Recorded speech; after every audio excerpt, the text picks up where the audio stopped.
steps are not packed because I'm not going anywhere. A daughter's coming up to me, so I don't have to worry about. She's driving. I don't have to worry about snow. But if you are caught in the weather, my sympathies. I mean, I know what it's like to be caught. I've been in airplane situations or flight situations where they've canceled thousands of flights in a day because of the weather. It's patience helps. If you can pick us up on YouTube, or my heart goes out to you.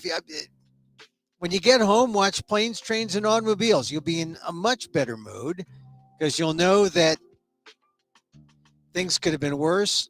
I mean, it's hard to believe that, but a little patience for the holidays. Welcome to our Friday show before the Christmas holiday weekend. My name is Emil, Guillermo. Emil, I'm up to you. My takes on all things considerable. One thing that has me thinking about the cold is that I'm signed up. I got picked to be in this Frigid Fringe Festival in New York City on February 16th is the start for me. I think the whole festival starts on the 15th, but I'll be there on the 16th, the 18th, the 23rd of February, the 25th, the 26th, March 3rd, and March 4th. I got 7 performances, and I'm doing a storytelling stand-up solo performance show. It's kind of an amalgam of things. There's an arc. There will be laughs. I will make you cry. I will make you cry. I will make you say, thank goodness I'm not Asian American. Or thank goodness I'm not a Filipino. Or maybe you'll say, thank goodness maybe I should be a Filipino. I don't know. It's a interesting show. It's been reviewed, parts of it, at fringe festivals around the country. And I'll start publicizing and marketing it more actively in January for the February date. It's one of those things where, you got to save the dates if you're in New York or on the East Coast. But if you're not, they're going to live stream it too. So I'll get out the information. So if it's live streamed, wherever you are, if you're in Hawaii or California or who knows where, the Philippines, you can check it out. The New York City Frigid Fringe Festival. You think it's cold now. Just wait till February. I mean, this is the Arctic bomb, right? We got the Arctic bomb now. I don't know what's going to happen in February, although the optimists on the East Coast are telling me, just wait, February is going to be so balmy. This is the Arctic bomb now, but it's going to be balmy in February. An early spring, and all the flowers and the trees will be full and everything will be blossoming. I hope. I like nice weather, an early spring, but I kind of doubt it. February 16th, that's a little too early, but we'll see. That's when my show, the show is called Emil Amok, Lost NPR Host Found Under St. Mark's. And oddly enough, Under St. Mark's is the name of the theater that I'll be in New York City. It's off Broadway. Off Broadway. Under St. Mark's Theater. So, Lost NPR Host Found Under St. Mark's, intended to sound like a true crime kind of thing, but it's a true crime comedy of sorts. My storytelling, some jokes. I do not sing and I don't tap dance. So there, you can eliminate those things. Anyway, welcome to our program. I'm here Monday through Friday. I think next week we're going to be somewhat erratic or have shorter shows. We might be on Monday through Friday, 2 p.m. Pacific live, but they'll be shorter because of the holiday taking somewhat of a hiatus. You could take a semi-hiatus. So that's what that's going to be. On today's show, I want to talk about the big stuff. We got Professor Daniel Phil Gonzales, Asian American Studies, College of Ethnic Studies, San Francisco State University, to talk politics with that January 6th report. Also, hey, did you know December 21st, 1898 was the anniversary date when President McKinley signed the Benevolent Assimilation. Benevolent Assimilation. That I'll have Dan talk about that. That's interesting because that is the nice way to say we're screwing you guys, Philippines. Benevolent Assimilation. So that's coming up. Dan Gonzales talking about that. We'll talk about the January 6th report, of course. Dan's been going through that, and we'll talk about some of the things that struck him about the January 6th report, the final report. I was talking to him before, and he said there's a bunch of things in it that were not part of the hearings. And then when you read the details, it's like, we're going to get into that. We're also going to talk about the budget that was passed. Congress had to pass the budget today, $1.7 trillion. The Senate passed it yesterday. It went to the House today. The House had all sorts of, well, are we going to like hold up and close, shut down the government? And I guess there's no appetite for that, which is a good sign for the holidays, because in the past there was an appetite for it. Not good, but they passed a $1.7 trillion budget. It's going to fund the government till next September. And there's some surprises. There's some good things. And Kevin McCarthy was out there making noise, but ultimately people passed it. Some no votes that are surprising. Some Democrats voted no. I mean, it passed so easily that if there were some things in the budget that you needed to have cover on to say, oh, well, I voted against that, you could. But in the end, everyone voted for it. Or not everyone, but like I said, aside from the couple that voted no, it was a bipartisan effort, which is kind of a good sign. And we're also going to talk about Christmas. You know, I just really like Biden's Christmas message yesterday, because maybe that's why the House passed it so quickly. I mean, they're off, going home now. So we'll talk a little about Christmas, just to be in a Christmassy mood. It's Sunday, right? But I want to begin by talking about what I've identified as the Asian American story of the moment. It still is, even though there are all these big stories breaking. This is a big deal. What's happening with Thomas Keon, who is the chancellor of Purdue University Northwest. This broke yesterday, and you're starting to see the stories now out there. The Purdue Board of Trustees has issued a formal reprimand to Thomas Keon, the Purdue University Northwest chancellor, in response to a racist comment he made during a commencement ceremony on December 10th. Now, a reprimand isn't a resignation, and most sane people, most people who dislike racism, most people who embrace social justice have been calling for Keon to resign. Faculty, students, people of color, people in general who believe in justice. They have demanded that Keon resign. And if you're saying, Emil, a little too harsh, don't you think? It could have been just like the first time. But if you've seen the video, we played the video here, you know his remarks were a mocking of an Asian accent. And he was just playing around with another speaker who did some gibberish. But the other speaker didn't identify it as a specific country or ethnic people, just said, this is gibberish. Keon made the mistake to say, oh, this was my Asian attempt. Keon's white. He doesn't have to do an Asian attempt at a bad accent. So that's what people are reacting to. There's like 7,000 signatures on a change.org petition. The faculty voted no confidence. And even though Keon apologized on December 14th, remember, the slur, let's call it what it is, a racist slur, happened on December 10th December 14th, he issued an apology saying they were offensive and insensitive, these comments. We are all human.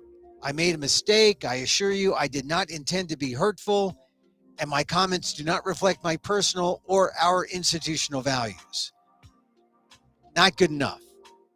The faculty senate then voted to demand his resignation, and then they voted 135 to 20, a no confidence vote, the Purdue Northwest Faculty Senate.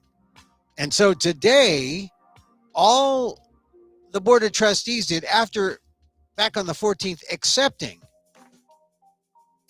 Keon's resignation, not resignation, his apology. They accepted his apology. They now are reprimanding him, which I'm sure doesn't hurt a whole lot. So I want to call in Professor Daniel Phil Gonzales, who is a veteran academic. He's so veteran, he's emeritus at San Francisco State University College of Ethnic Studies. Hi, Dan. Dan, you're frozen. Now you're frozen. Oh my God. He's frozen. He's frozen. Dan, you're going to have to come back. So I hope Dan, we'll fix his connection. But the problem now is you've reprimanded him, and that's it. I don't know how you reprimand someone and then say everything's okay when the faculty, the majority of the faculty, about 87%, have voted no confidence in the guy. I mean, it doesn't make sense. Oh, here's Dan. Hi, Dan, you there? Oh, Dan, I don't hear you. Okay, we're gonna have to try again. We're gonna have to try again on Professor Daniel Phil Gonzales is gonna have to come back and maybe go back in and out. I don't know. But this reprimand is interesting because here's what the Board of Trustees said. They didn't elaborate on what the formal reprimand was, which, kind of surprises me. Like, oh, we're going to suspend him for this. It's a reprimand. But they warned that a repeat incident would have consequences. So this is like a first strike. A first strike. This is what Purdue's official spokesperson. Let's get his name here. Berghoff is the name of the Purdue trustee, the board chair of Purdue University, Mike Berghoff, called Keon's statements extremely offensive and insensitive. Each member of the Purdue Board of Trustees has had the opportunity to review the entirety of the December 10th commencement at Purdue University Northwest to examine the context of Chancellor Keon's remark. Berghoff said, each has concluded that in addition to its being extremely offensive and insensitive, as Dr. Keon himself has acknowledged, this offhand attempted humor was in poor taste, unbecoming of his role as chancellor, and unacceptable for an occasion that should be remembered solely for its celebratory and unifying atmosphere. The board has therefore issued a reprimand. Okay, reprimand, not asked him to resign. But they know that this was bad. Now, how can you acknowledge that it's bad, but then say, we're going to let him go? Thomas Keon is a white male. If this were anyone other than a white male, that person would be gone. That person would be gone. And this guy knows Keon has been around the block. He served in administrative positions at the University of Central Florida, Southern Illinois University, Carbondale, Florida Atlantic University, the University of Missouri and Columbia. He's no rookie.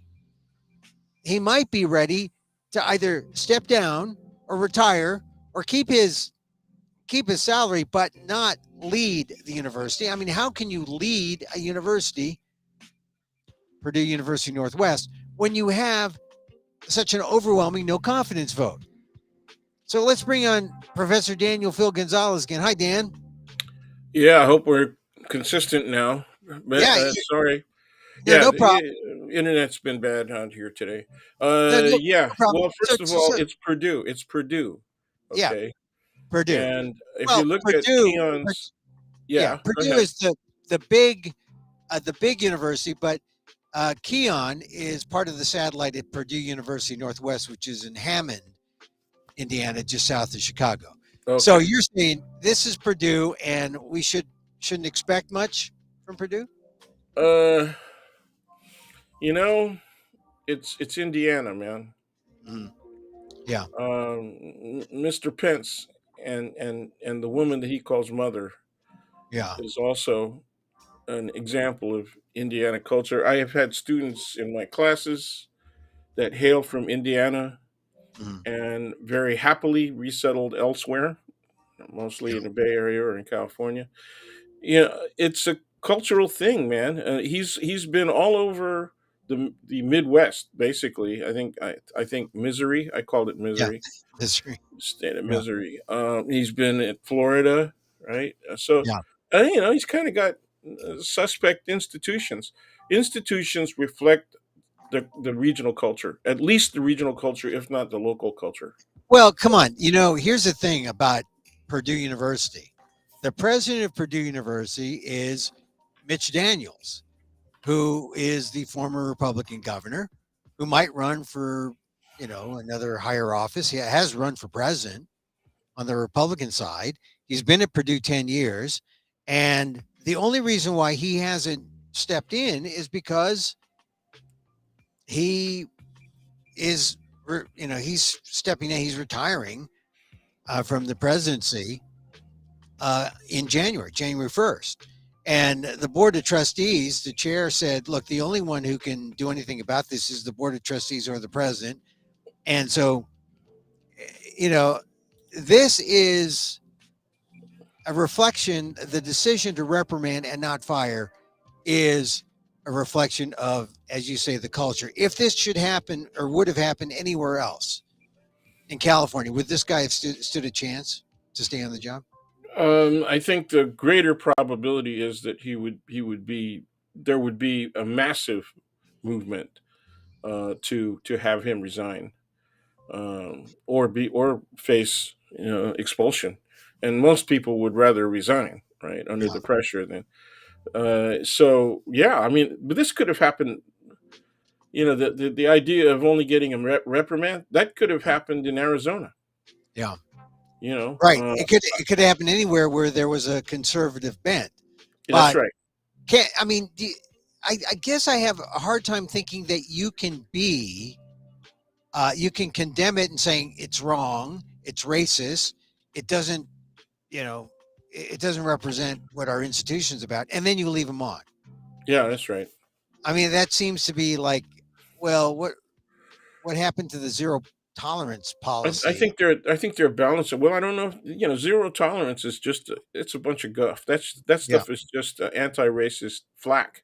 It doesn't mean that the institution that says they have zero tolerance, in some public statement, it doesn't mean that they actually behave accordingly.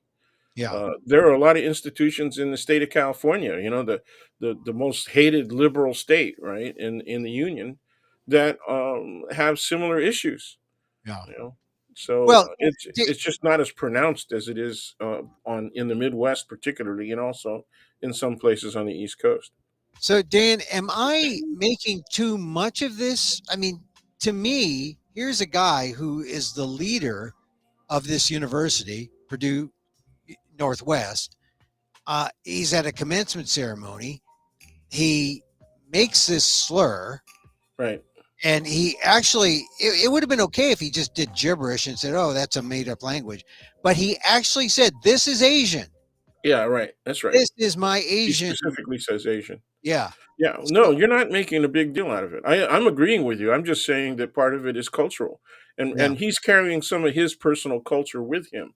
So you kind of got to look at where he's from really, and also you got to look at his age group. It's generational. Yeah. You Well, know, what that means then is that, look, if Purdue University wants to put this face out there that, hey, look, we are for diversity, we are for, a university that looks like America. Well, then you don't put that guy out as a leader. You say you become a backbencher, and we'll put someone else at top. You can be a chancellor emeritus, or you could sure. be just a Well, professor of accounting, like he is. there's also a lot of yeah. Well, that's he's a business professor, right? Yeah. Accounting is in the department or even college of business. And the Yeah. colleges of business have been very well known for being racist. I'll be straight up with you, even in the state of California. In what way? Just in terms of their policies, They're how they admit. okay. I can give you two insider examples, right? When the Chinese market began to open up, even under Nixon, Yeah. okay, and in following administrations, including the Carter and the Reagan administration, um, uh, American companies were starting to hire Asian graduates, Asian American graduates, many of them immigrants, and many more immigrant or American born were bilingual and sometimes trilingual. So they were hired uh, to engage the foreign market, right? To engage the Asian markets. Okay, Yeah. and the most prominent feature at the time was their interest in gaining foothold in China.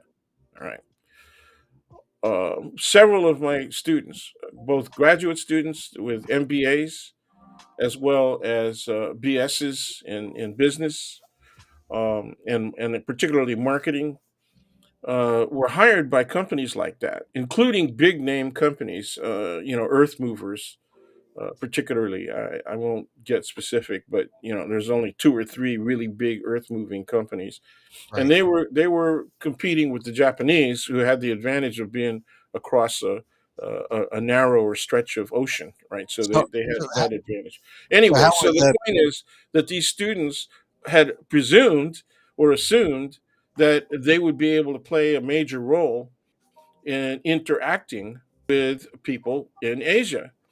Instead, several of them got parked. I mean, they went to Asia, okay, uh, met briefly, and then came back and were parked in Hawaii, right? And were only used as checking mechanism on some of the lightweight cultural stuff, oh, okay? so But in all right. terms of being front people, they were not being front people. And they asked me why, and I said they don't trust you. I said number one is they don't trust you. What is that? I said it's the stuff that we were talking about in class. That there's this generalized racism, and it's not. People think racism has to take the form of people coming after you with a gun or a noose, Mm, or wanting to beat you up. The reality is that racism can take very subtle forms. Mr. Keon, Professor Keon, right, was not exhibiting a subtle form. He was an exhibit. He was exhibiting an outright racist attitude. so, Okay, and even though this, he yeah, meant it entirely in fun. It was for him. It was fun. What also disturbed me is if you watch the video, it is really simple. It's really yeah, short. You yeah. know, there were people behind him that laughed along with him. Oh yeah, the crowd, people in the crowd were laughing, and people can catch my column. There's a link to the video. Go to aldef.org/blog, and you can get a link to the video where you can see people are laughing, and they're mostly white. How about this? I raised this question before. If Keon were a person of color and he did something like this, or something that would be considered intolerant or racist, he wouldn't be treated with kid gloves like this guy Keon, would he? Hmm. You know, that's a really interesting question. He, you know, if he was a person of color, non-Asian, Mm, okay, then the question that would arise is how willing would people be to, you know, what I was going to raise earlier is it could be that Keon has very strong political, either national or regional connections. And yeah. that could be one of the reasons. You know, you can't look at just a situation that's apparent to us. Wait, Okay. it You could. also have to consider the underlying politics. I mean, it could But be the reason why someone's trying to preserve his job. exactly. Yeah, yeah. You know, Because they could feel donor pressure, right? yeah, You know, I have heard academics, or one, at least one academic in particular, taking the stand of, "Oh, he's not that bad. Oh, what's a little racism? It's racist, but it's not that bad." And I'm sure this was not, like his standard thing. well, then that person is agreeing and saying essentially, I would do the same thing. Yeah. Well, oh no, no. This person is doing what Purdue is doing, saying, "Oh, it's racist. We condemn it, but we're not going to fire him. We're just going to, or nor are we going to demand his resignation. We're Well, just going to yeah, reprimand."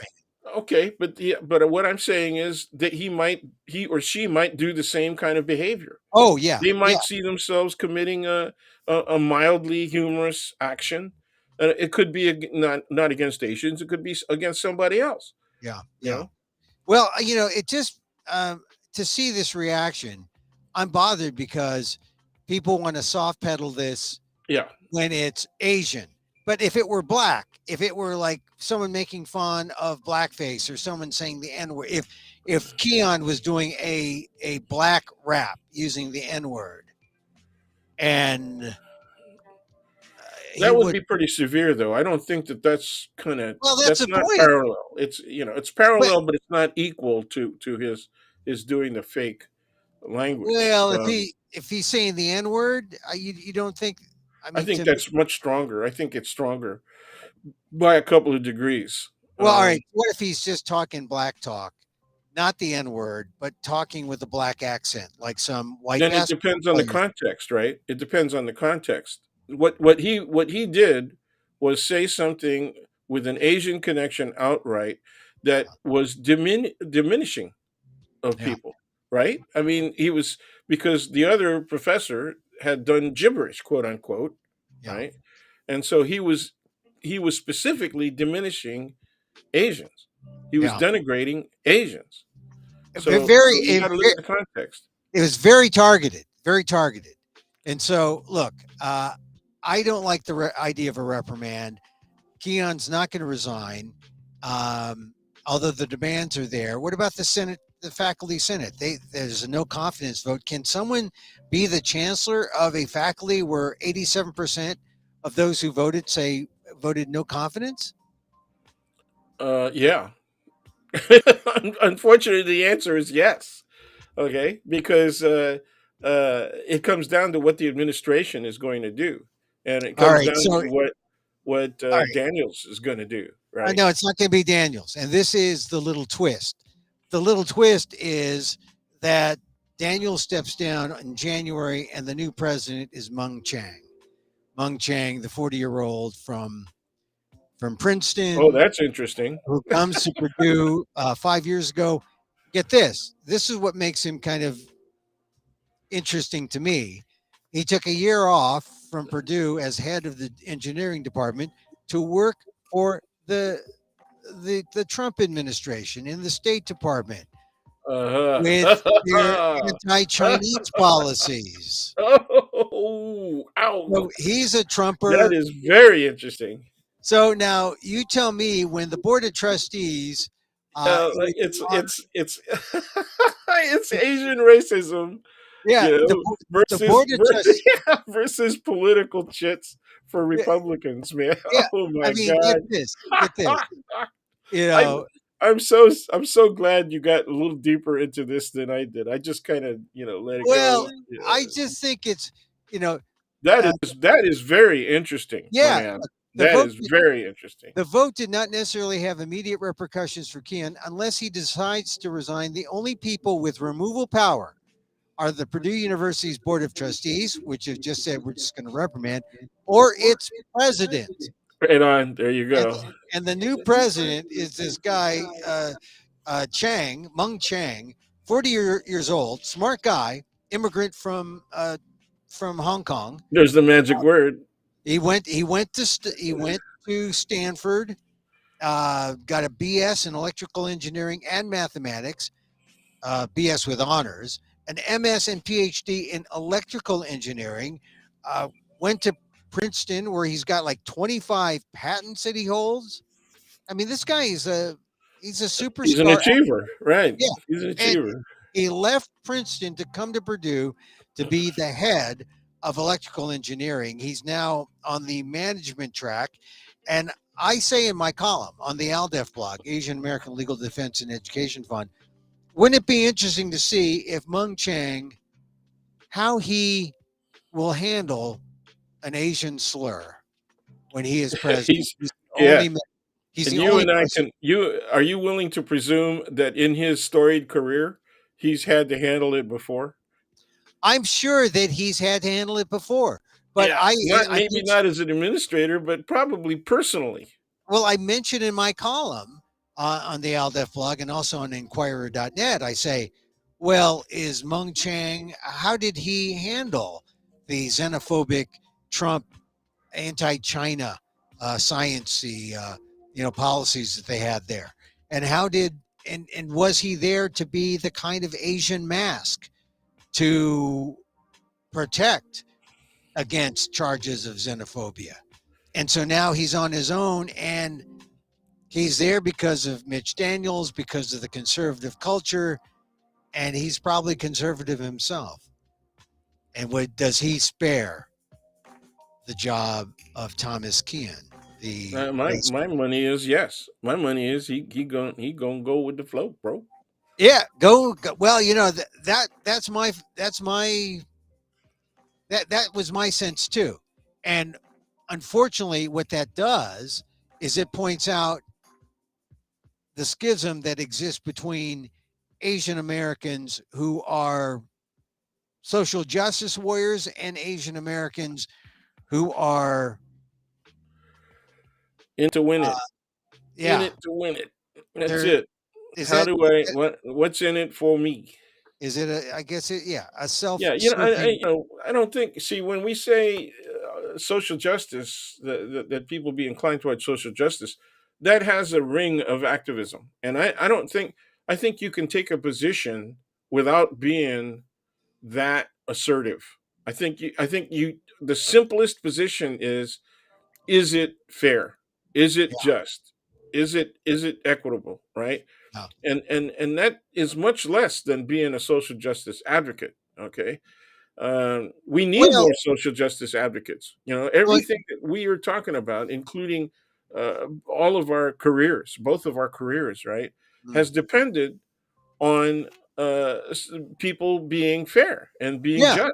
And there are And times when we've had to argue for that, and when we've had to be aggressive in our if we could argue, I mean, sometimes there's no argument, there's no debate. right, You know, uh, because there's no provision for it. There's no or allowance for it. or there's no power to, not a provision Exactly. to get the debate, but no power to either call for it or to have it, because you are you're never the king, you're always the pawn. And Yeah. so No, you're right. that I completely agree. It's about power. yeah, Um, but even when there's apparent authority, uh, the justice, even when it's provided, at least in theory, right, that there's a letter of law yeah. supporting fairness and justice. There should be, Yeah. and like and there's contracts, and there's Yep. and there's fairness, and someone's a racist, so what do? There's nothing that says, oh, all racists must go, but this is what the Senate, the Purdue Northwest faculty Senate chair said. He said, we are not demanding his removal to punish him. We require his removal, Keon's Chancellor Keon, because he is not qualified to represent us. He called Keon's ongoing role, quote, an insult to the Asian community. This decision by the Board of Trustees is negligent and unacceptable, and your explanation for your inaction insults our intelligence. This is the faculty senate chair for Purdue Northwest, Thomas Roach, who's a communications professor. He's been leading the charge, asking for Keon's resignation. And like I said, the board of trustees initially just accepted an apology. Now they're reprimanding. And I think it's going to go to the president level.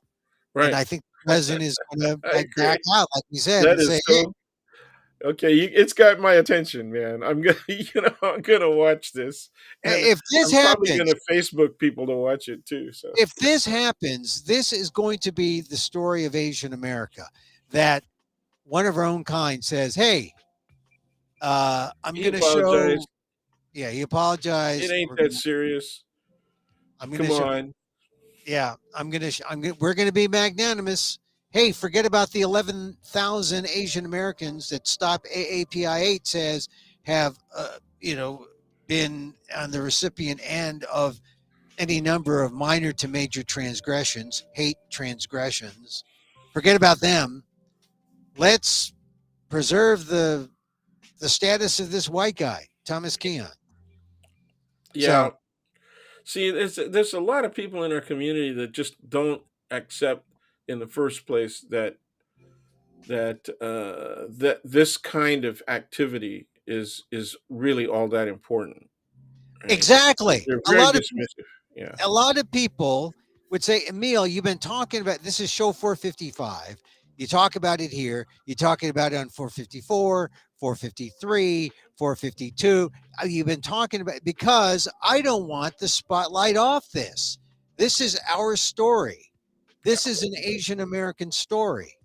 And it's more Asian America. I mean, we Asian America is part of the January 6th report. It's part of the budget, the $1.7 trillion budget that was passed. It's part of all the. It's part of the weather story. We're all part of it. Yes, but specifically Asian American and fighting the kind of discrimination that we've had to face over how many decades? Ever since Asian Americans or ever since Asians have been in America, Yep. Yep. really. The Yep. Keon story is our story. And I suggest, I suggest that people who are mad call up Purdue, call up the Purdue Board of Trustees and register your dissatisfaction with their inaction. Actually call up Thomas Keon, the chancellor, and let him know that his actions are not appreciated and that he has no right to lead an institution that claims to be a diverse institution. Yeah. No, I think those are all very good suggestions, and I'm going to follow up on it personally myself. Well, look, I mention it to you because you are an academic survivor of all that For politics. for some people, I'm a has-been academic. Well, no, I'm retired. I'm emeritus. but But you're right. the Yeah. The fact that fact you is, have lasted in and survived all the politics, I had just an institution that I protected, but also that protected me. We had a community at the College of Ethnic Studies at San Francisco State, and despite squabbles over resources, the typical issues, yeah, and even some cultural conflict, culturally based conflict, based on history, based on old country politics, right? Our nations of origin politics, and yeah. all that, we still survived, and we did that because we held unity in times of crisis. Very important. There's a lot of people in our community that will be committed to a cultural kind of unity, expression of tokenistic celebrations of culture. But when it comes to politics, too much division. There are people Uh, who really don't take it seriously enough to act. well, there is going to be people who might side with this guy Mung Chang and say, "Hey, you know, we'll spare this guy, Thomas Kean." Sure, no, there's going to be a lot of people that will Yeah. side with him. And Um, Yeah, look, and this guy Chang, Hong Kong, studied at Stanford. He's a West Coastie. He's not a dyed in the wool Midwest guy, but you hear some of the statements he's made about other things. You know, his invocation of we're Boilermakers and we're, it's like that kind of rah rah kind of. It just makes it sound like I know how he would, where he would stand on the future of the racist chancellor Thomas Keon, and that would be to spare him and keep You him know, alive. engineers, the builders, the hard sciences, much more. They're second in conservatism only to colleges of business. Oh yeah, yeah. Well, So engineers, colleges of business are founded on the concept of capitalism.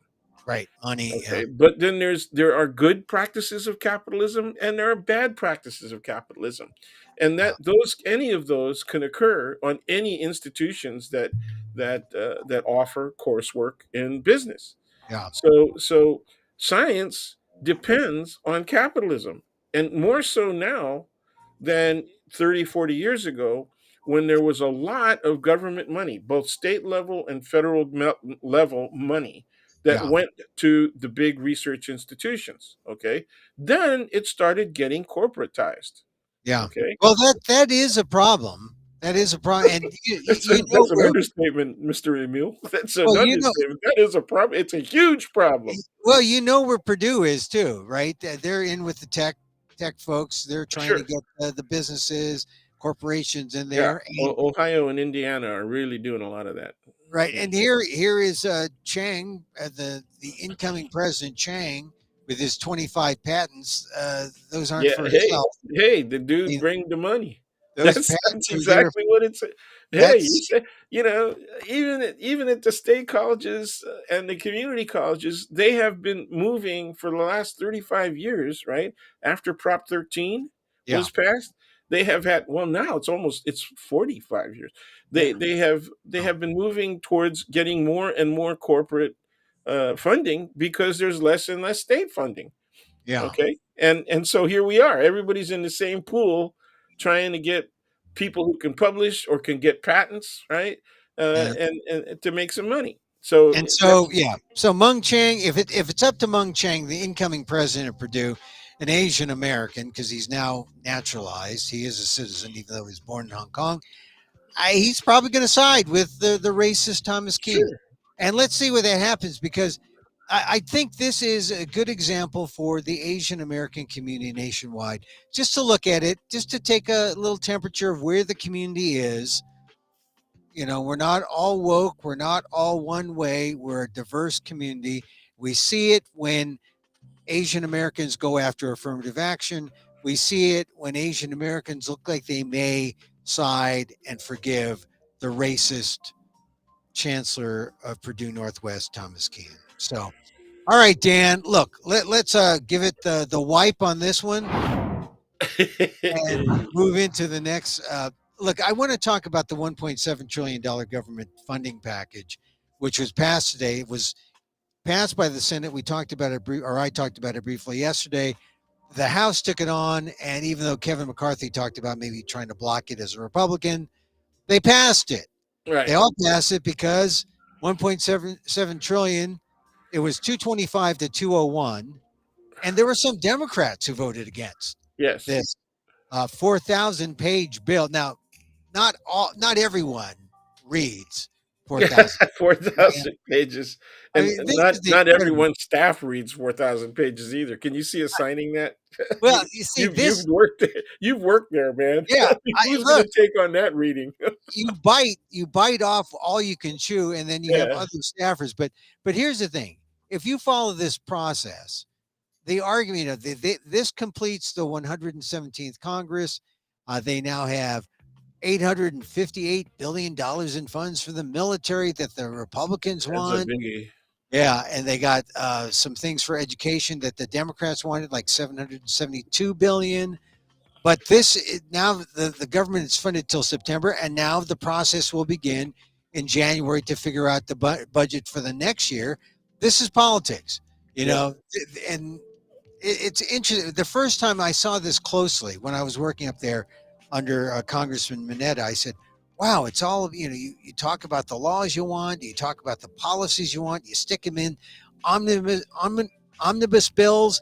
And I just want to remind people that this is how the Filipino veterans got their bill passed, right? It was in an Yeah, omnibus yeah, bill that people, so otherwise we'd be debating all these things for days. yeah, yeah. People hold them off. Omnibus bill comes up. No one wants to shut down the government. They sneak it in. This is how compromise is made. That's right. The The- Veteranos Bill was a rider, it is as they are referred to. yeah, and it finally, after years, it got not all the money that people wanted for those who were in the Philippines and those who have since Right. come to America, like 15,000, 9,000 for the Philippines, I And look believe it how was. long it took, though. I mean, Yeah, the original bill was passed in 1990.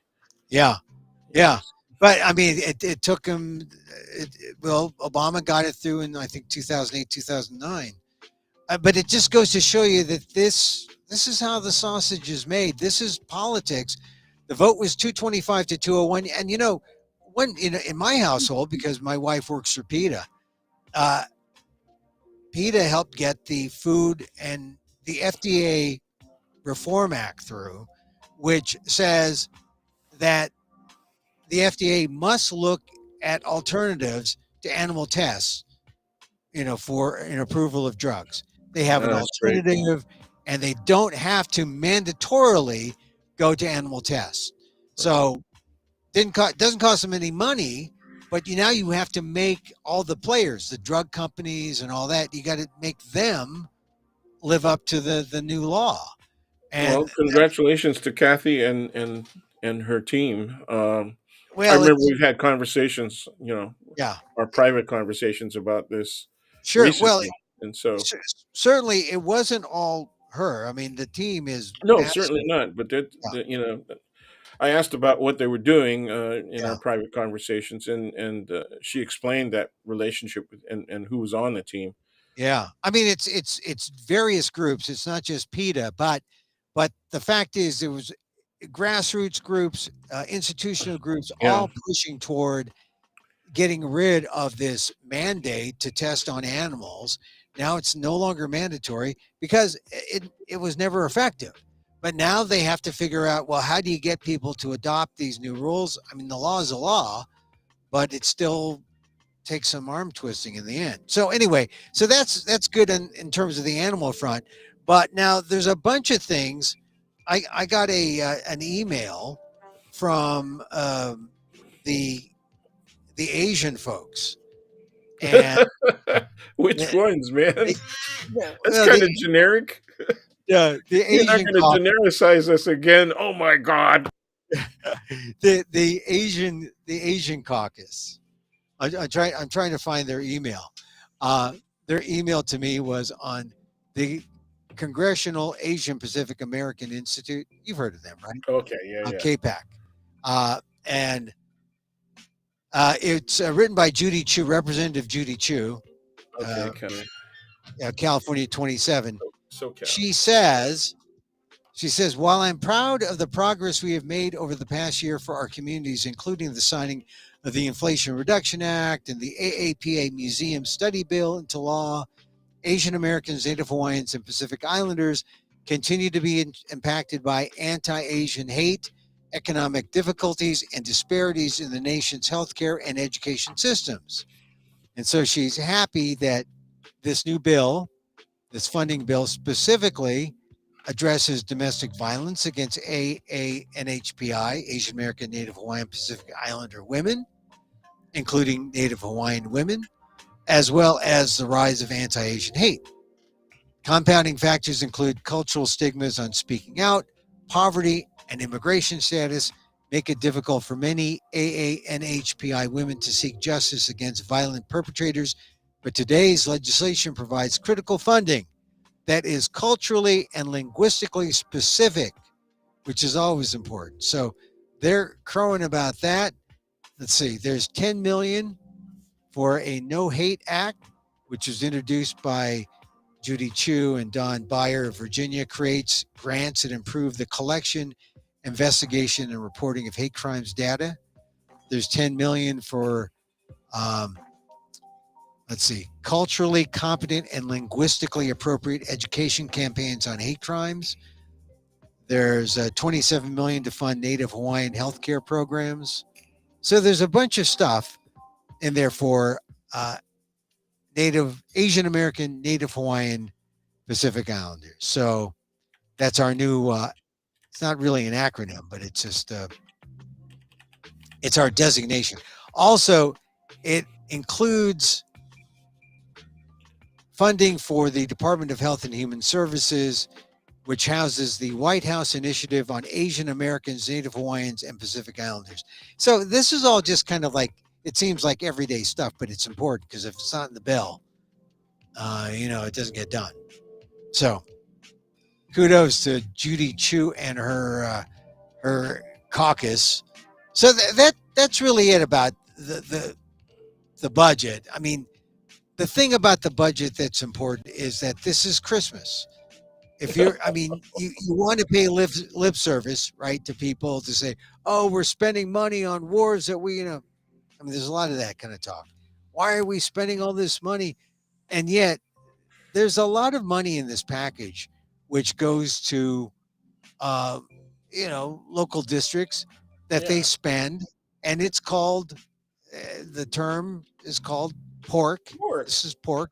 Pork. 15 billion. Yep. 15 billion to direct money to over 7,200 community projects in their districts and states, a rebranded form of what they call earmarks. So, you get 15 billion, and this is a good arm twister to get people to vote this through 225 to 201. So, this is your government in action, Yep. and that's There it good. is. All right, so let's wipe this clean, Money, money, and money. we'll go to January 6th. The report. Now, I've only seen the highlights. I've seen some of the coverage. I know that you've been reading through it. Yeah, I've been reading You, through it. I got my favorite sections, but and I know that you are you have your law degree, and you're looking at this. Here's some basic questions. The the House had to do this in order to provide the roadmap for the Justice Department. The House, they're some of them are lawyers, some of them are not. The criticism by Republicans of the House committee is that, oh, you guys are would be prosecutors, but there's a lot of heft in this 845-page document. There's some there hearsay is. There but there's is. also a lot of evidentiary heft in there that will help the Justice Department. If the Justice Department moves on any of it. You think that there's a question on that still?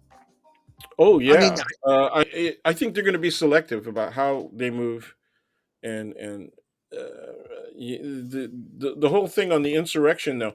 I don't know. It's I'm still reading through it, but so the what's full your favorite section? Your favorite section? You said well, you I'm had I'm favorite. I'm going to the table of contents right now, so I can tell you. Um, and you got to go through like all kinds of I intro know pages just to get to the there's a table of lot. contents. Yeah, I, I but mean, it's good. I mean, my I love the titles. I love the yeah. titles, man. Well, so what Okay, what do you I'm think looking about for it. the insurrection part? Where I mean, I think it shows that if you were watching the hearings, those hearings weren't. I mean, they were easy to understand, but it's pretty heavy, and the documentation only adds to the severity. That if you think Trump was the guy, and the report says all roads, went through Donald Trump. Yeah, that's I don't know how he basically gets out of the that last insurrection. chapter. It's basically Yeah. the last chapter and the recommendations, or, the Yeah. analysis of the attack. For me, the really good stuff that was some of the details disclosed on even before the fake electors chapter. So I like chapter 2, and I like chapter 4. Chapter 2 is titled "I Just Want to Find 11,780 Votes." In Yeah. chapter 4, just call it corrupt and leave the rest to me. Um, the reason that chapter is very important is because it discloses a broader number of people who are engaged and committed to the process of spreading the fraud, the notion Mm. of the election was stolen, and also encouraging people to take up, the fake elector scheme. So, Mm. which was really outlined more in chapter 3, I think. But Yeah. yeah, those two were really heavy duty. The formation of the plan. What did you think? Did you?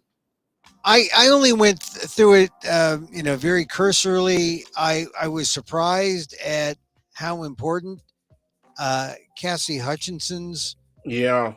transcript, how that Well, there was a really, lot more too. There was a lot more detail yeah. because Well, the things that they played from her at their hearings yeah, was rather limited in comparison to right. what's in this Oh chapter. yeah, yeah. No, I know. It's like it just sounds like a 26-year-old who was really embattled trying to figure out what to do, and she realized that she had to get a another attorney outside of Trump world. I mean, Yes. you know, I have kids that age, and I'm thinking, my God, what would my kids uh, would they have? How would they react if they were in a similar situation? I mean, Well, just a tremendous amount of maturity on the part of Cassie Hutchinson, and she's the star witness. I think she was the star witness during the hearings, and I think um, you see the kind of pressure here that she was under, and uh, she has all the credibility. I think yes, she does. She does, so. and she also refers in the details here to a lot more people Yeah. and was disclosed originally by the committee itself. Well, so So yeah, go ahead. if you had to pick one thing, I mean, you've read a little more of it than I have. If you had to point one thing to the most ardent Trumpster who is, hasn't budged. Oh I wow. mean, is there anything real? I mean, I just think this is so overwhelming. I Yeah, think but that, they're not. They're gonna. But see, to, the people who are still committed to Trump are not going to be moved by these disclosures. It's going to be people that were somewhat iffy, that wanted to vote Republican and held their nose, and didn't swallow. Okay, those people might be moved by this, and they might act a little more independently of the Republican Party. You're starting to see that even among people who were successful in retaining their seats, Republicans who were successful in retaining their seats yeah, through the 2022 election. So you're already starting to see people come out in public saying that the Trump era is pretty much over. We have to move ahead. They're typically very subtle, yeah. but their subtlety belays the fact that they really want to dump Trump. I mean, they just want the guy to shut up. Yeah, well, Uh, Mitch McConnell wasn't being very subtle. He was pretty no, clear. not at all. Time to move off. Yeah, In that he did an exclusive interview, I believe, with NBC. So, yeah, I yeah, I and think. he said clearly that if Trump nominates people, Mm. he's going to look for qualified candidates, right? Yeah. Oh, yeah. Well, Higher quality. they had the Herschel Walker experience. So I just think that Don't it's don't forget. You're going to hard. leave Oz out of that. Are you an Oh Oz yeah, favor? Yeah. Oz is a doctor. I mean, I wouldn't go to Herschel Oh Walker no! for a Yeah, diagnosis, he was a snake oil salesman, dude. but he was a doctor. Yeah, You he know, was. maybe he healed snakes. but I would pick Herschel Walker over Oz for Oh my yeah. football Okay. Well, my you know. football. But that's about it. But eh, all right, so uh, I Okay, Herschel how Walker about or Marjorie Taylor Greene? Herschel oh no, Walker. neither of them, neither of them. Well, Yeah, let but me who's the ask you. greater danger? Who's the greater danger? Oh, yeah, Marjorie Taylor Greene. Oh, Yeah. let's talk Uh, about the Asian Americans who are Trumpers, because there are a lot of them out there still. you know, Vietnamese, Chinese, Filipinos, um, and the polls, bear this out. There's still about maybe 30% coming from those groups. What do you think? Is there anything that would convince Asian Americans that, aside from winning, saying that, oh well, Trump can't win? I mean, this sort of paints him. This is a week of Trump losses, right? The taxes, this. Uh, I mean, it's just well, been. the thing that Vietnamese and Filipinos have in common is Catholicism, and Oh yeah, Catholicism is of course anti-abortion and anti-contraception, and people forget that. People forget that uh, you're not supposed to interfere with the natural processes that result from having sex position number one, right? yes, yes, So yes. you're not supposed to interfere with that at all. So people, Catholics have been uh, laboring, under those issues for several decades now, even before Roe in the 70s. Remember in the 50s and the 60s, there were women who were leaving the country. Yeah, yeah, oh Uh, yeah. there Well, were look, others. Yeah, yeah, but unless if you're a Nancy Pelosi Democrat, then and you can and live with and for that it. matter, Joe Biden, Democrat. Or a Joe Biden Democrat, right? I mean, they're Joe Catholics. Biden, Democrat, Catholic. Yes. Yes, and Nancy Pelosi, same thing. So, I mean, there's ways to slice this so that if you are Catholic, you can find your way toward peace and Well, there's a difference between obeying the law and understanding the social process, and then also avoiding committing sin, right? right. So Well, it depends on. Now there are conservative bishops that are saying Joe Biden shouldn't be given communion. right. You Or know, yeah, they're saying that about Pelosi too. yeah, But the line. Sometimes you could just create your own little universe and say, okay, I'm. That's why it was important for people to say, okay, uh, I'm Catholic, but I'm pro-choice, and so it's not my business to tell you.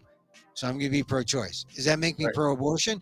I think that's where Catholics find themselves, Yes, where they are looking for the way they can have it both ways, where they can be anti-abortion in a positive way, but to allow people to have a choice to choose what they need for their health and because of their beliefs as well.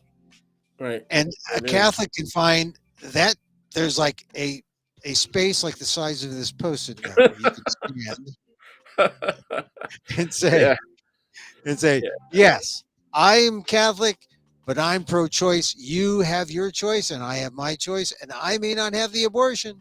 Okay, That so way, I that's don't get. number one about how Vietnamese and Filipinos are affected, by their commitments to certain institutions. The next one is anti-communism. Yeah, So that's very very strong in the Vietnamese community, although the greatest adherents to traditional old guard anti-communism are a disappearing generation. Right, they're aging out. um, right. it still holds true. I mean, it's sort of like the younger Cuban population in Florida, right? Yeah. They're Well, so all right, given that, how does an Asian American Trump supporter, generally Vietnamese or Filipino primarily, that seems to be the two, those seems to be the two leading groups. How do they take the January 6th committee, the just the plethora of information, and facts. I think they react to it the same way that any other pro-Trumper, regardless of race and ethnicity. Obviously, the majority of pro-Trump people are Anglo-Euro descent, um, but there are people of color who are Trumpers who are very pro-Trump. So generally, they source their information from places where this stuff isn't even discussed. Right. And then there's general denials, right? Of course, Mr. Trump engages in that. And he's got allies that do the same thing. I mean, usually they're, his allies have more intelligent ways of expressing um, their uh, dismissal, right? Mhm. Of the January 6th activity, not just this report, but the whole activity in and of itself.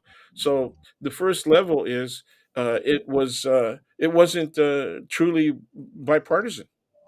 Okay, Ah, it was actually monopartisan. It was only one, it was one sided, and yeah, Trump. they had two Republicans. That Right, right, right. But they are willing to accept that. right. It's just Democrats and it's just propaganda. They so you know we accuse them of listening to propaganda. You Yeah. know, people on the left accuse them of listening to almost exclusive propaganda. And the fun part is we're correct. Yeah. We are factually correct, right? That, Well, the key thing is, yeah, it seems that the committee, the main point is not necessarily uh, to convict Trump of anything, but they wanted to make sure that he never runs again. yeah, And I guess you have to convict him in order to, make sure he never runs again. yeah, But and even that is questionable. You know, yeah, I completely forgot about that section of the 14th Amendment. yeah, And I feel remorseful that in my last semester of instruction, live instruction, I didn't cover it yeah. because I Well, should have. I mean, yeah. January 6th already happened, but I didn't cover it. Well, that's all right. I absolve you. Okay, okay. But I just think that Uh, how I about how about five Hail Marys and Consiglio Deo? no penance, no penance. It's an Okay. academic freedom, no Oh, that's penance. not very Filipino. That's not very Asian either. I know. Okay. You So, don't want me to kneel on the palay? well, look, I think that one of the things that I've been reading about, some of the reaction to this is that will Americans bother to read it? I mean, No, no. I saw that the New Yorker was going to publish. They're going to take part in a book publishing with some publisher, and so I bought the Kindle version, and um, but in David Remnick in the introduction said, America has lost its ability to be outraged by all of this, and so the more it's like we don't need more information, we don't need more evidence. It's almost like that's not gonna more evidence is not gonna convince people that Donald Trump is the wrong guy or that Donald Trump should be put away. I I mean, think it will convince some people. As I said, there are people who uh, were for being Republican and voting the party, right? And they will change their minds. There's a lot of reasonable folks out there, and yeah, they would change their minds. I have neighbors that were former Republicans, and they're Anglo-Euro descent, uh, native San Franciscan. Members of the family are police officers, right? right, So, right. and all that, and they've turned independent, But that's San Francisco, right? Yeah. So So anyway, I'm gonna attack it. I'm gonna read, but my mind's made up. I mean, I don't have any doubt about Trump's involvement, sure. about how how much the. I mean, I'm open to whatever is out there, but I understand when you're talking about 854 pages, and I'm This all is yeah. There's a lot of proof here. There's a lot of proof here, but there's a difference between what we can see as proof from a journalistic point of view, right? Yeah, And then evidentiary proof, right? yeah. That the legal point of view, and that's why I have reservations about what the DOJ will do with all this good stuff. Well, But this is just the first batch, right? I mean, more is yeah, coming. So, yeah, more's coming. Let's see what happens. I yeah. think DOJ is going to have to move pretty soon. One of the comments that I made to people in that have called me or emailed me Mm. was that even if the Republicans take over the House and possibly the Senate, but more likely the House, said the DOJ is still going to be there. Yeah, the And DOJ is going to be there. yeah, I think that it's going to be hit like an avalanche, and there's more stuff coming. I just don't see how Donald Trump, even if it doesn't get to the, some kind of conviction with it that prevents him from, or an indictment. Well, he needs to be a conviction that prevents him from running again. I don't see how he can run again, even with this cloud over his head. This is a cloud. This establishes a cloud over Trump world, and I don't think even the most cynical Republican wants this kind of cloud over their party. I, I, I I don't, don't see. yeah, I don't, that's for people who really think politically. The people who are still intransigent and very committed to Mr. Trump, I Yeah, don't think they think politically that much. I mean, they're uh, just loyal to him because he's him. I think I asked this question of a psychologist professor friend of mine, a younger generation, who has some expertise in criminology as well. Mhm. And I have to get a fuller statement from him. He said, let's set up a time to talk in greater depth. So I have to follow up on that. But anyway, my question to him was based on my belief that people who still support Trump do that not because of the politics, but because they have the same beliefs. They Oh yeah, have, I get irritated mildly every time I hear the word conservative applied to those people because they're not conservative. yeah, Okay, not by any dictionary sense of the term, and yeah. not by any traditional Republican sense of the term. They are not conservative. They're just pro-Trump Right. They want whatever he wants, and coincidentally, because it's they the same thing. identify with him. Yeah. They identify with him. They Yeah. identify with him. They believe in the TV show, right? That In the he was a competent businessman. right. You know. Yeah, and they believe in his isolationism. They believe in the, Yes. oh, we ought to run the country like a business. But Yes. as soon as you start believing, which sounds reasonable, but as soon as you start saying the country should be run like a business, people start looking at, oh, $44 billion to the Ukrainians. That sounds like welfare state. Yeah. Making, I mean that That's that's right. crazy. That's crazy. I mean, that's like the kind of Reagan attacks, right?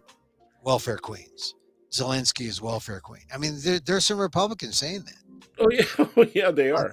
Money for Zelensky, money for Ukraine. The American taxpayers are conscripted into fighting a welfare war for this. Well, and they're not listening to the arguments being made by not only the Democrats and other moderate Republicans. They're not Yeah, listening to what's happening worldwide either. That right. there is a NATO alliance at work, and they're committed because they have to be, not just because they want to be. They have to be. They understand the threat that Russian imperialism poses across the board. Why did Finland join up? I mean, they got the longest border, right, Yeah, with Russia, and so they're jumping on NATO, yeah. and Ukraine wants to do the same, and that's what really, really bothers Putin and many Russians. If they really thought this thing out, they would depose that guy and start making deals. But he's a cold warrior that never grew up. Okay, Dan, we have a comment from Pam a Sailor. listener. Pam Saylor says, as a let's see, where is it here? Filipino American faculty at Yeah. PNW. Thanks for continuing the convo about our Asian American story with Professor Dan Gonzales. It's an S at the end, but thank you. As a student in ethnic studies at SFSU, oh, that Pam Sailor. Okay. Wow. I never imagined my life in academia would become a movement for change. Well, Well, I see you remember this I particular. remember the name. Yeah, I wish I could place a face. Pam Sailor, please communicate with me at Gonzo1 at that's number one on Facebook. at sfsu.edu. Oh, Yeah, okay. just do that, and we'll keep in contact that way. Yeah. But Well, look, I'm y- glad though there was a Filipino American at PNW because look, before this, I didn't know what PNW was. I Purdue right, Northwest. I really had no clue, and it's in Hammond, Indiana, which is really so far away from Indiana. It might as well be Chicago because it's closer to yeah, it's pretty close to Indiana. Illinois. Yeah, It's like Gary, Indiana, right? Gary is like kind of a suburb of Chicago. But yeah, I went to the website. It's a very diverse campus. yeah. It's like 25%, I think, Latino. There's black, 3% Asian, and I'm good to see there's an Asian American or Filipino American faculty. I just think it's ridiculous what's happening. Pam, thank you for your comment. I think it's ridiculous what's happening to uh, that they're not throwing the book at Well, Thomas Keith. I'm interested in knowing how the Asian American students have reacted to this. Yeah, well, Also, is there any kind of unified critical position taken up by Asian faculty? Because yeah, the distribution of Asian American faculty, once again, there's a lot in sciences, yeah. and as I Well, said earlier, sciences tends to be conservative in the traditional sense, yeah. Well, pro-capitalist, all the I rest of w- that. I would suggest to Pam that we talked about it more in depth early on at the beginning of the program. So, you know, just if you're on YouTube or Facebook, just go to the front end of the recording and you'll hear us talk about that. But I'm all It for. seems, I think she indicates that she probably heard your earlier discussions as Oh well, yeah. previous shows, Well, yeah, and then she heard me chime in today. So, yeah. Well, good. I continue. I continue to ask for the resignation, just as a faculty, and I trust that Pam Saylor probably voted no confidence in. I really would like to hear more about what life was like for her there and how long she's been teaching there and all the rest of that. It'd be very interesting to have a conversation with her. Yeah, Pam, you can also email me at Emil, EMIL at AMOK.com, and we'll set up a conversation too. Because I'm of the belief that this is our issue. It's one guy, but one guy you can understand. One situation you can understand. And we're not like piling on. He is even the people who defend him know he was bad. That's how you know you've won the fight.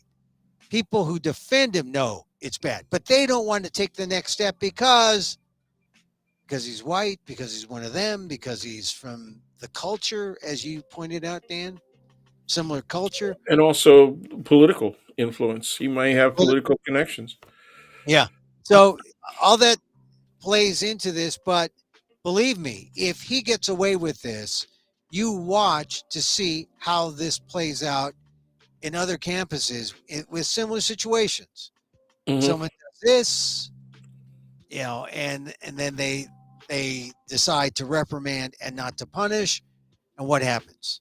You start seeing these repeat, essentially copycat type situations, and they say, "Well, look at PNW. Look what they did. Let the guy go." And I talked about the New York Times columnist who's an academic defending Thomas Keon. I talked about that yesterday on show 454. Anyway, thank you, Pam Saylor, for your comments. And we got one more thing to talk about, Dan. So we shall wipe Oh into, no, the history part. well, benevolent assimilation, people need to know. because Okay. December 20, we like to talk about anniversaries.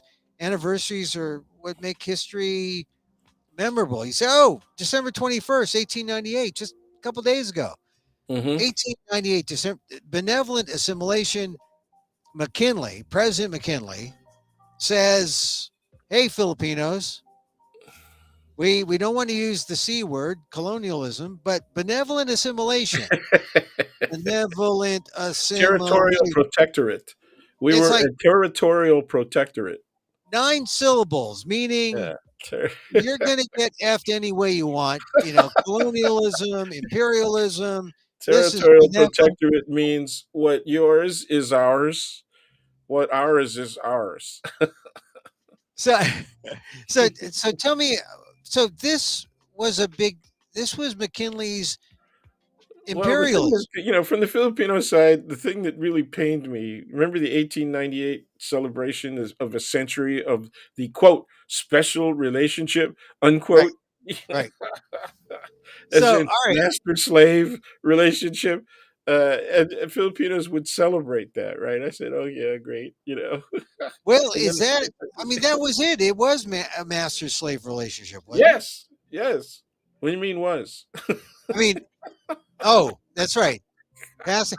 Well, the funny thing is, 1898, right? And Yeah, then they forget.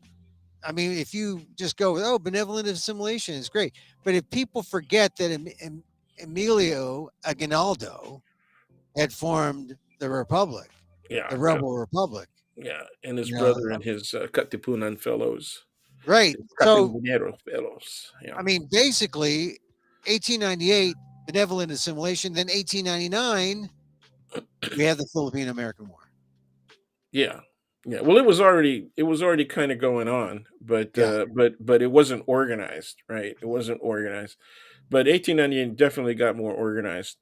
There was yeah. actually another revolutionary group in the Visayas. I think they were in Negros, but Mm. yeah, uh, they had declared their national independence as well. So much lesser known, but there was a Visayan group. So anyway, yeah, benevolent assimilation was really clever, because assimilation theory was actually very young at the Mm. time, right? But it was based on people uh, moving from one place in the world to another place in the world, and then learning how to become part of the quote host society. But it Oh, was we were the Filipinos were assimilating with us, or we were assimilating with them. we were assimilating to Americanness, even though we were still in our own country. Ah, And that process meant that we would uh, let's see. Carrie McWilliams said that Filipinos would so willingly and happily embrace, right, the colonial educational process. right, And he came up with several examples of that, illustrations of that, and they were accurate. You know, right. These were Filipinos. Well, the Filipinos in the Philippines, particularly those of the educated mestizo ilustrado right. class, Well, right? because the education that was started there was all these Harvard guys who went there and started the educational system, Yeah, right? The there were colonial some from education. Princeton too. Yeah, but yeah, that's I think right. the, I think the main guy though Was Harvard? Yeah, was a Harvard guy because he knew Taft. I think that yeah, I that's think that correct. And was they it Seward? actually, I think Was he it founded the pensionado program. yeah? Was it Seward? I think that was his name. Sounds I should familiar. should have my But names yeah, anyway. he founded the pensionado program, which was sending people who did well in the national exams to come to the great universities of the United States. Oh, they would send those guys to the universities, and then they would send the savages 1904 to the World's Fair, Uh, right? Pardon me. Is that Okay, please, audience, what he put savages in quotes. Okay, in uh, quotes? Well, that's that's well the that's way what they that Filipinos were seen popularly Yeah. by the likes of National Geographic, which Right. was one of the educational institutions that was designed to rationalize the colonization of the Philippines. But what I was saying is, there was that exhibit in 1904. They had the gongs. They were headhunters. They had a large exhibit. Yeah, It was I the mean, largest. It was the yeah, it largest was a in larger. at, Well, at the at the expo. that shows you how intentional their desire to rationalize the colonization of the Philippines was. Right, and that was 1904 after 1898. But the benevolent assimilation was to allow the colonized Filipinos to come here to America, No, or to, that was also right after 1904. No, and there's around 1906 or so. But the assimilation process, benevolent assimilation, he was talking about a political as well as cultural process. What we're referring to right now is an educational process that would result in the enculturation of Filipinos to American standards, right? oh, And and one of them is the yeah, imposition of English as the standard, of educational language at the college level. and this would be because Americans were going to the Philippines, and you were Filipinos were going to assimilate into Americanness there. Uh, Yes, they were going initially, to yes. So they established a assimilate. public education system, Right. which the Spanish had not done Right. They were going to assimilate in place. You're in not. You're place. going to be in your own America, right You there. become Americanized while you're right there. Yeah. You still be That's brown. You still yeah. be brown, but you're going to learn how to act white.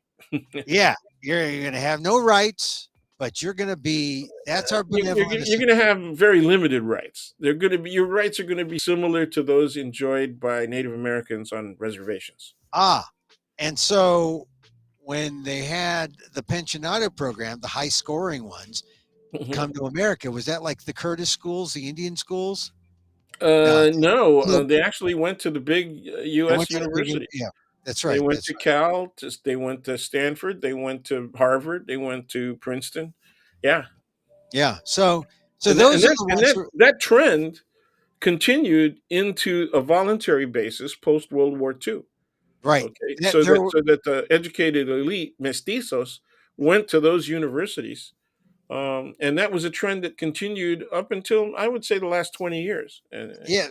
So mestizos, they don't mean like Filipino and Tagalogs, or they don't mean like Ilocanos and Tagalogs. Not that those mestizos. They, they meant like yeah, I'm a Ilocano and yeah, we Tagalog. used to joke about that. We used to Oscar Peter and I, and we would joke about that.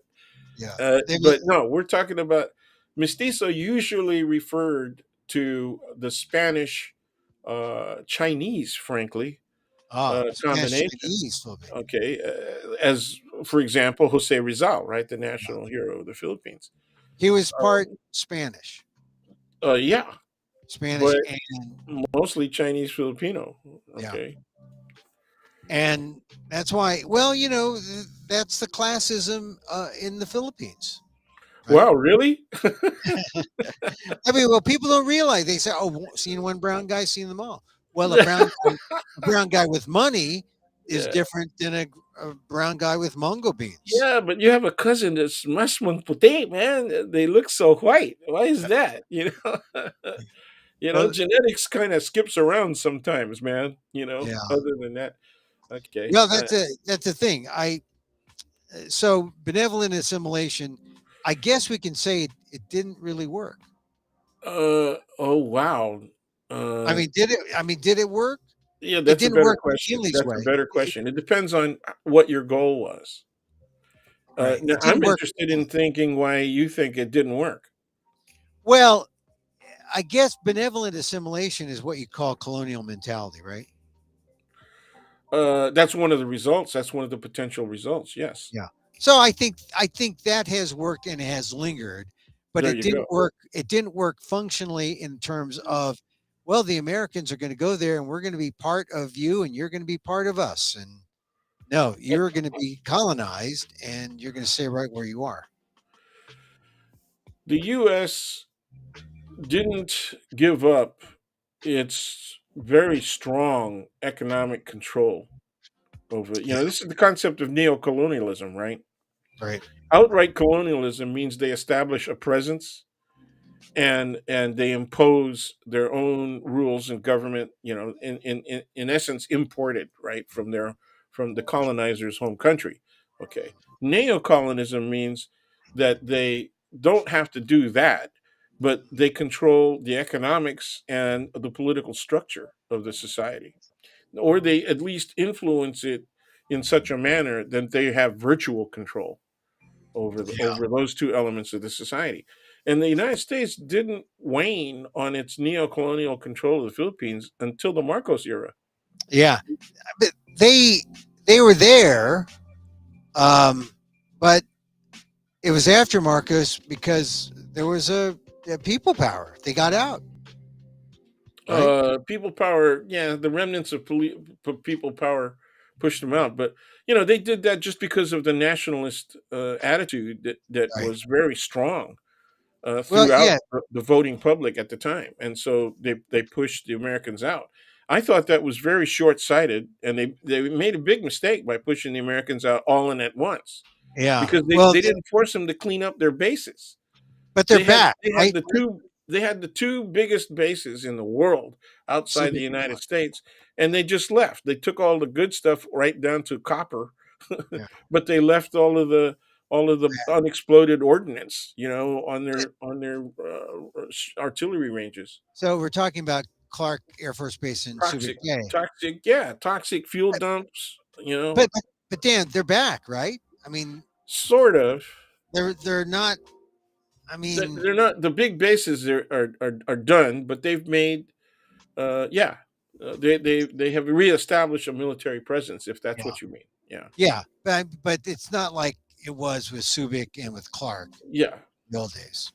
right. So, all right, well, all right. So we benevolent assimilation. It's an American thing that was Yeah, imposed on yeah. the I mean, Filipinos. So we well, should, all you got to do is look at the music, right? There's traditional indigenous music. yeah, There's Spanish colonial music, right? And yeah. then there's Western music, and that Western music is Spanish colonial. Some of it more modern, but also very American. I mean, like, I mean, when you turn on the radio, what do you hear? like ballads. I mean, like Dahil Sayo. That kind of that. Is Yeah, that a they don't no? listen to that every day. I'd get Oh, pretty tired of that, it's not every if I had KBS. to hear it every day. No, Is it? they're listening to American music. Everybody's listening to American music all over the world, right? And the No. Philippines, they really dig the stuff. I mean, So sometimes I wonder why they like certain kinds of American music over others, but it's American music. Um, what's American music right now in the Philippines? oh Taylor well, Swift. I'm obviously, yeah, Taylor. they Taylor like they're into what we call alternative rock, that kind of thing. ah, like with I don't know if they're into heavy metal anymore, but there is a segment that was into heavy metal. They're not that much into it now. how about what Um, about K-pop?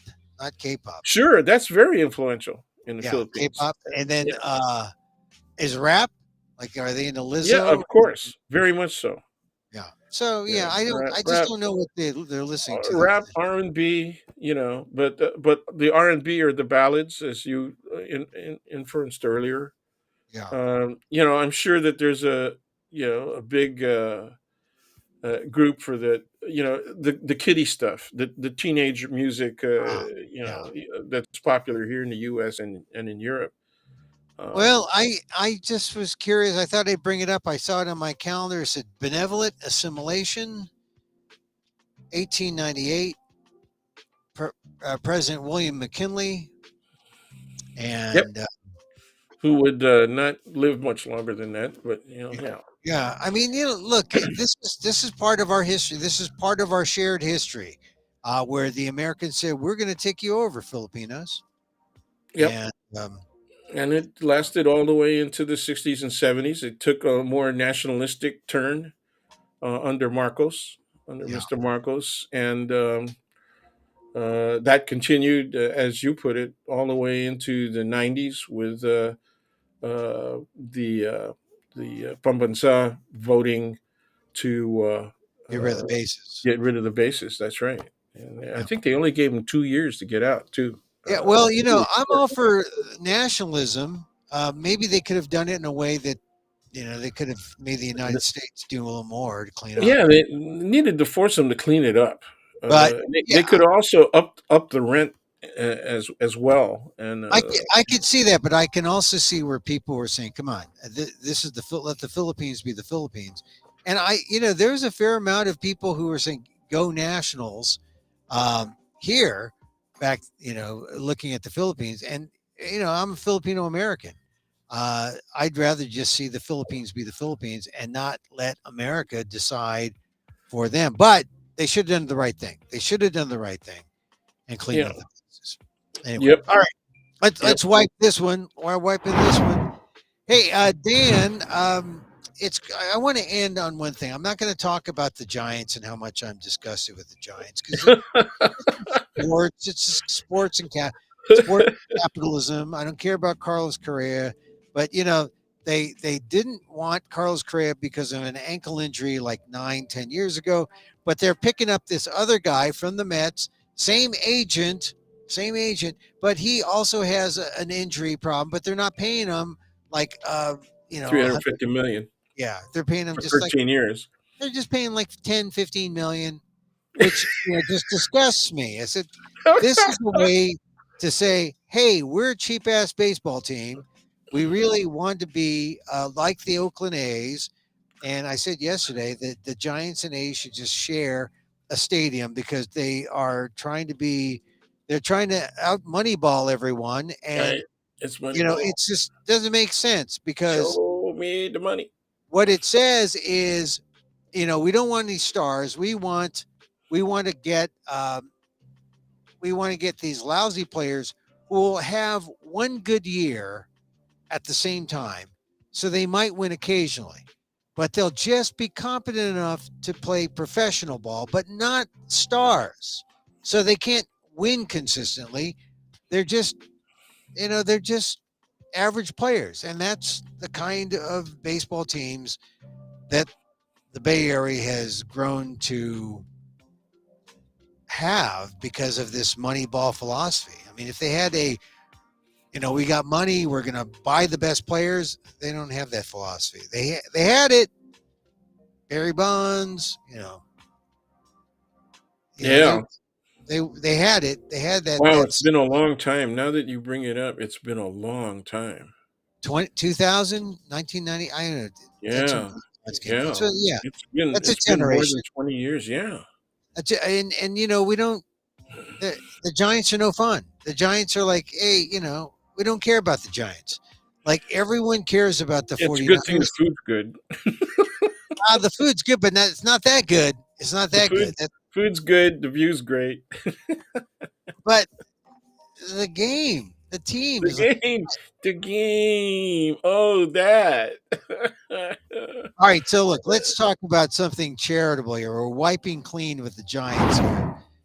I saw Biden's speech yesterday and Oh, about yeah. Christmas, and I really liked it. Because he hit at the heart of Christmas. He says, this is what he said yesterday. Oh, hold on a second. I have to like plug in into the hole a cord here. All right, this is President Joe Biden, and I liked it. This is his Christmas message, and it's going to be our Christmas message too, because I gotta find it. Okay, here's President Joe Biden. He's talking about working together. The Christmas story is at the heart of the Christmas Christian faith. But the messages of hope, love, peace, and joy, they're also universal.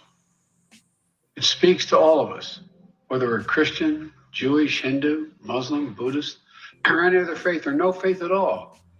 It speaks to all of us as human beings. We're here. See, as human beings, Dan. See, that's what I like about it. I like you. Donald Trump couldn't say this speech. All right, because he's inhumane.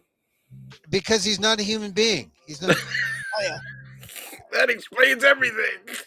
Joe Biden, he can, this is why you got to love that. I mean, Biden, this is Biden. This is what Biden has had to do after, 4 years of Trump. He's had to right the ship. And, now we got Congress passing this bipartisan, uh, omnibus package today, 1.7 trillion. We have Congress in this bipartisan January 6th report coming out saying, hey, look, this is where January 6th is at. And then you have a president talking this way, being, talking about us as human beings, and that's important. We're here on this earth to care for one another, to look out for one another, to love one another. The message of Christmas is always important, but it's especially important through tough times. See, caring for one another, right? And he goes on about talking about being kind. He talks about, hey, isn't that the Jesus that you and I were raised on? Yeah, exactly. Yeah. Joe Biden, what Jesus were the Reaps raised on? I don't. What Jesus was Stephen Miller raised on? I don't know. They're from the churches with the there's no body in the cross. This is a cross. No body. Oh, the boy. The body in the cross. Look, here's the thing about Biden. I mean, I think you can look back. I think he's a true believer. I mean, he's a true believer. He is. Yeah. He is.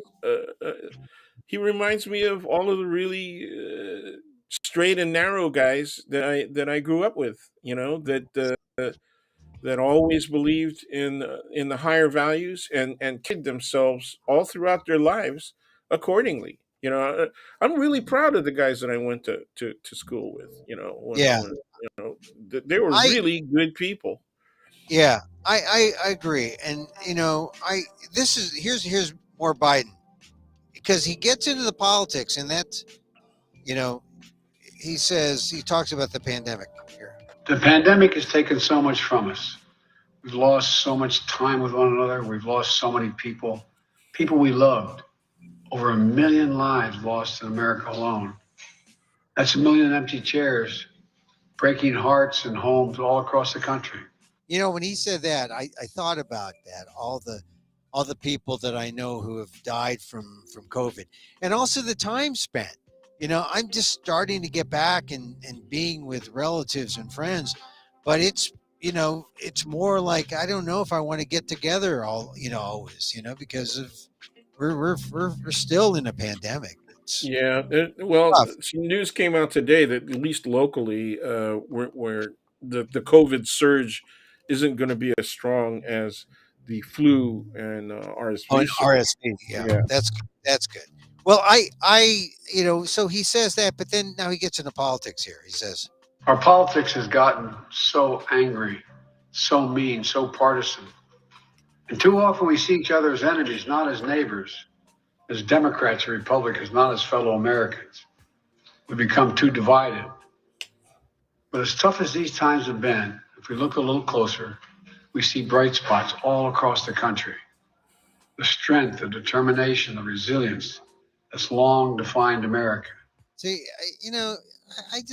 I like that kind of sentiment. You would never hear, Donald Trump say that. You'd never hear Donald Trump appeal to the people in that way. So, but my question is, how many Republicans would you hear anything like that from? Well, I don't think you'd hear that from. There's not even McConnell, even in the kind of bilateral way he's been talking lately. I don't think you'd even hear him say that. I don't know. I think maybe Romney. I think there are some. But you might be right. I just think that's the tone, that's the change we've needed the last 2 years, and it's a shame that you look at polls and they still look at Biden and they still say, oh no, he's not the guy. But I think that when you hear speakers like that, despite everything that he's gotten done, he ain't the guy. You know? Yeah, exactly. He's I mean, he's a winner and a half, right? And he keeps crossing the finish line, smiling, he's and done it. and, and everybody says he's not the guy. Okay, who the guy? Who the guy? Or who the Yeah. gal? I Whoever. mean, here's the guy who says, he talks about how there's more that unites us.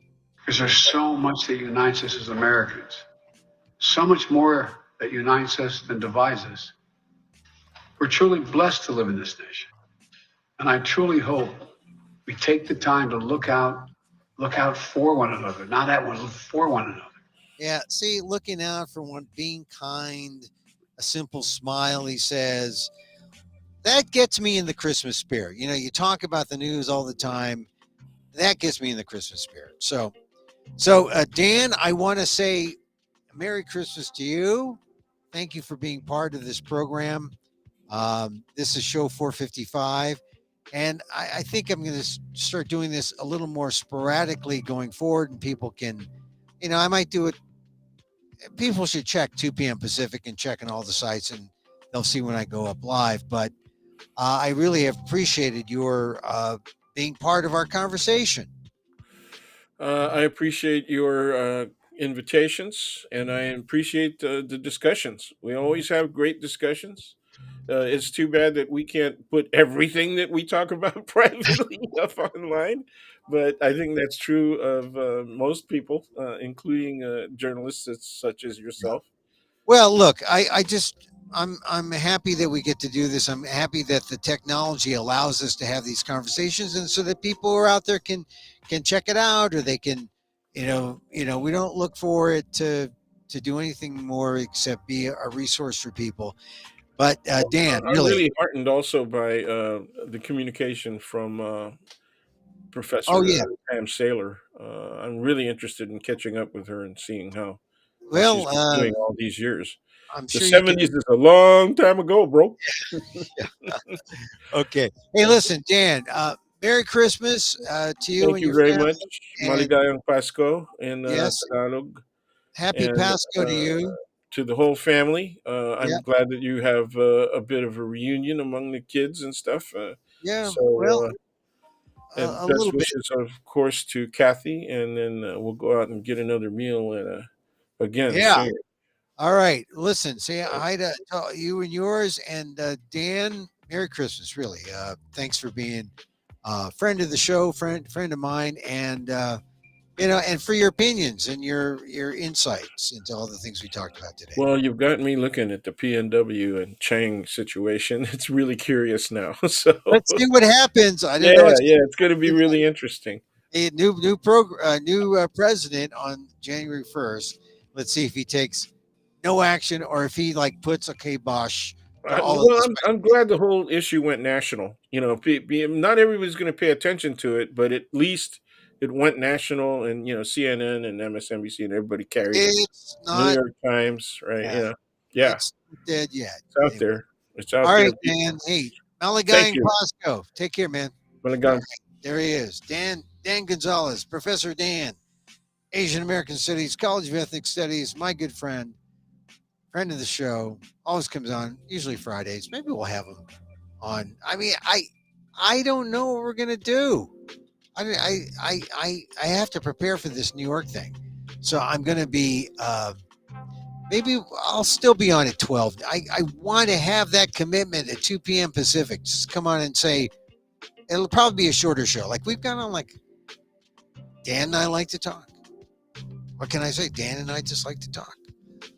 But anyway, so yeah, Monday through Friday, 2 p.m. Pacific Live. I just said that I might not be here, but I'm going to try. I'm going to try.